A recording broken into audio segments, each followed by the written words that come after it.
Hey, how's it going? My name is Michael, and welcome to the Tech Mentor. And today we're going to talk about the JavaScript Array prototype method. And let's jump right into it. And if you do find this helpful, please like and subscribe to my channel. That way you can get more tips and also I can reach more people. That being said, thanks for being here. All right. So what I like to do first is just jump over to the MDN docs and just read the definition. If you're not familiar with MDN web docs, they are pretty fantastic.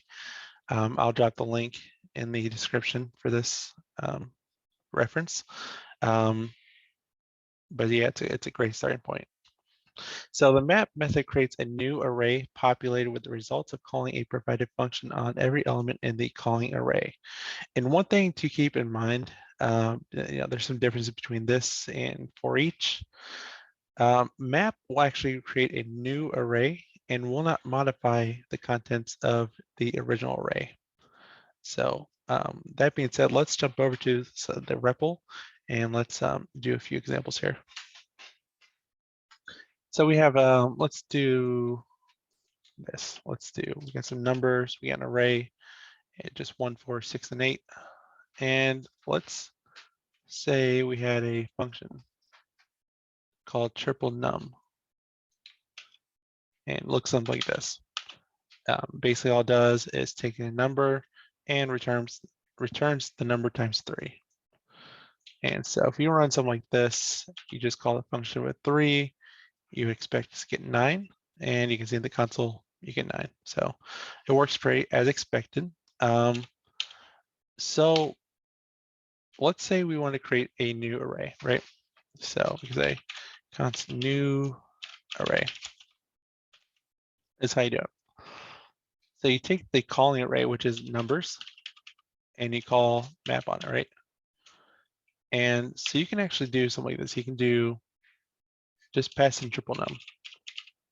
Instead your callback function, you can pass it in, and see I can console log new array.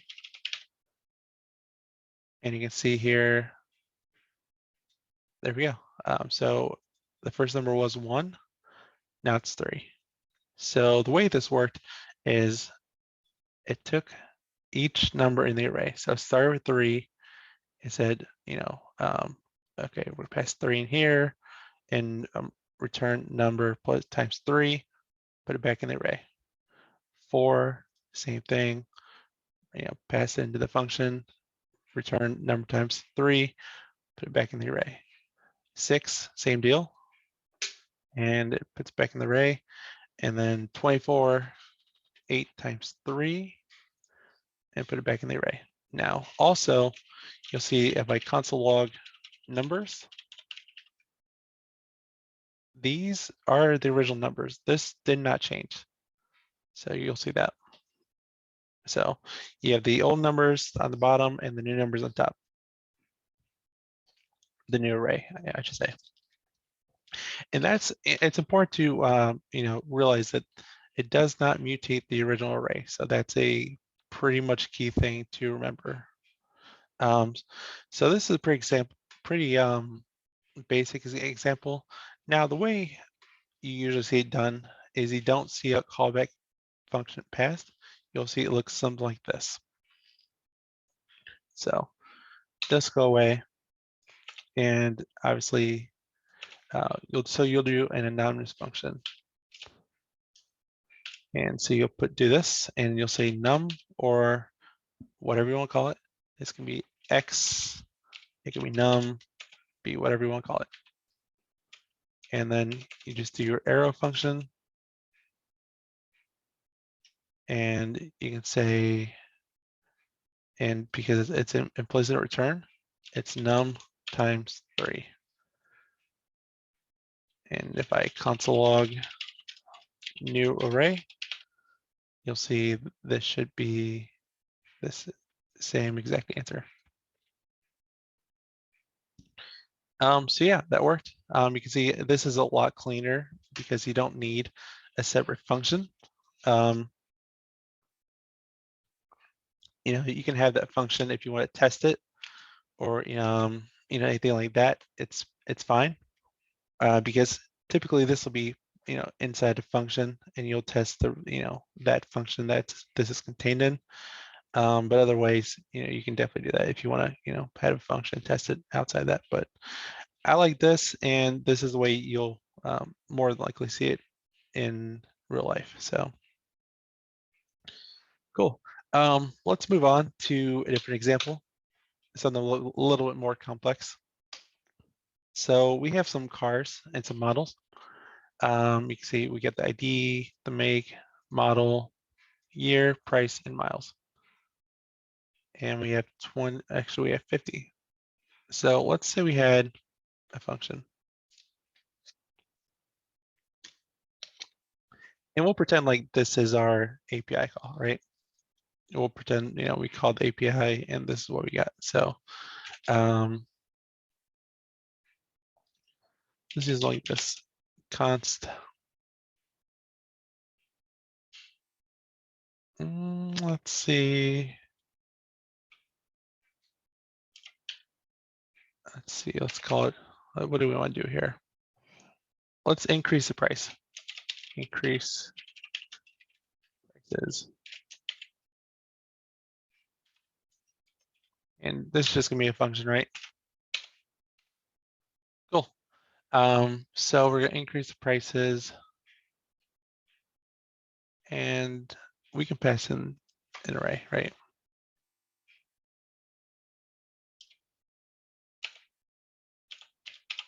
So the cars is what we're gonna pass in. And so now we can do something like this. We say const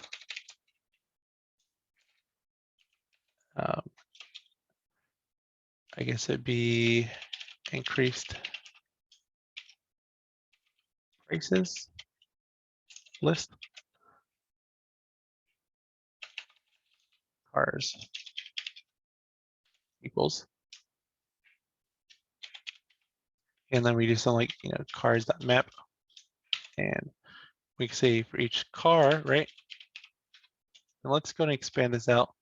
You can do the arrow function, then open your braces like that. And so what do we want to do? We want to return basically the car as it was. So we can say, you can use a spread operator, say car, right? And then we can say car dot price, right? And okay, so let's set the price. I don't want to do that. I want to do this like price equals, we'll set that equal to car.price times 1.25. So basically we're going to take each car and increase the price by 1.25. And then out of this function we can return increase price cars, right? Okay, so let's see how this is going to work. So let's call console log increased prices. And let's pass in, we call it cars.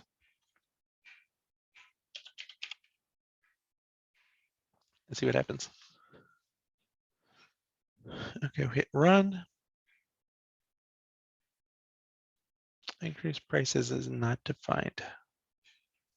Increased prices. I spelled that wrong? Yeah, I think I did.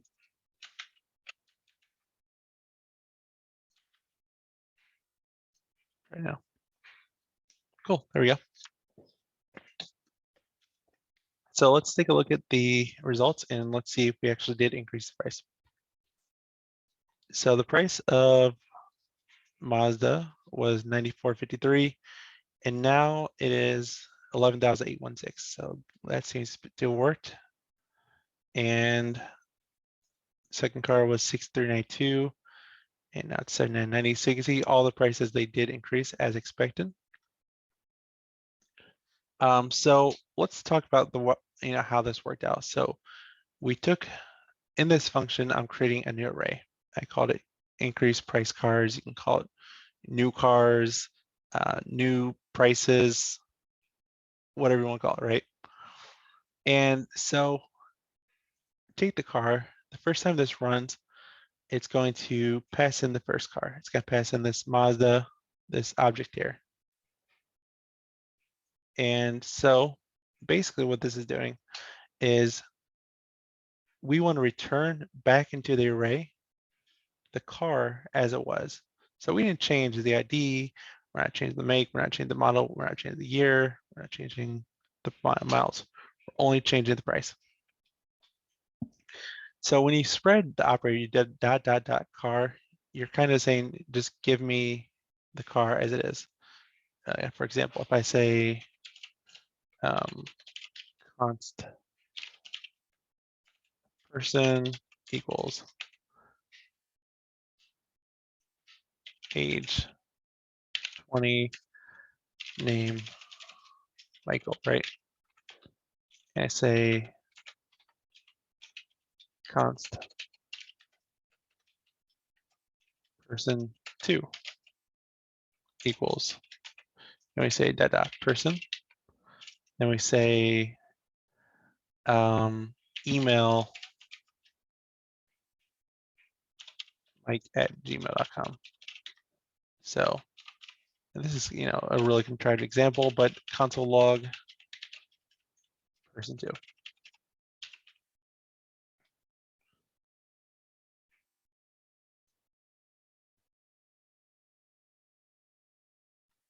Cool. So you can see age and name that came from person 1 and the email. So I can also do that, and I can say age is now 25, and you'll see it's going to be pretty much the same result, but I'm overriding the age. So that's all it's doing. So I just want to kind of show you how that works when we use a spread operator. So we take the car as it was, and then we just change the one value, which is the price. And we said that the key is going to be price, and the value is going to be car.price times 1.25.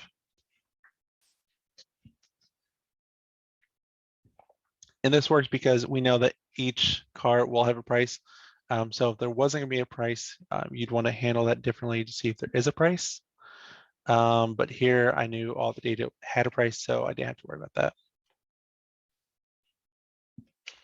So that's another example. There's more. Let's see. Let's do one more example. So let's say we had a function. Let's see, what else can we do? Okay, so callback function element index. Sometimes you'll need to know the index. So trying to think example, because really indexes are more for like when you do like filters or like a reduce or something. I guess there could be a time when you have to use the index. So if you want to do that, you can just do car and then the index, right? Because it's just another it's the second parameter. And I guess let's say we want to, for the first 2 indexes, we just want to leave this alone. And we can do something like this: if car.index is if index is less than, because we know index is your base is 0 and 1, so less than 2.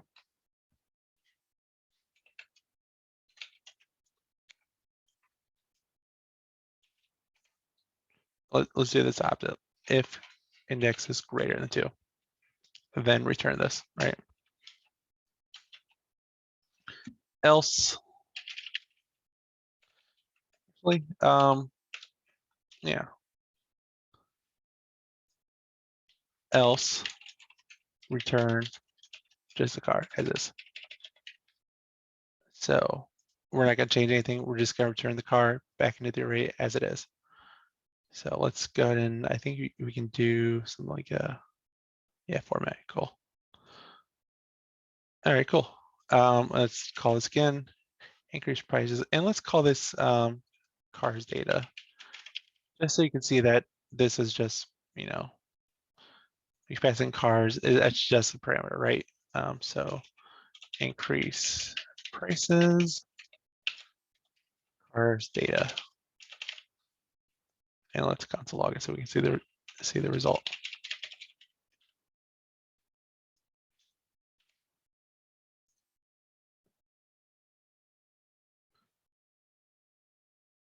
Okay, let's take a look here. So the price was $94.53, $94.53. When we said if the index is greater than 2, so it's going to be leaving out 0, 1, and 2. So these first 3 should be as is. So let's check it out. 6392, and then 13,958. So the next one should be changed, right? So the price is 10,156. The new price is 12,695. And let's check one more.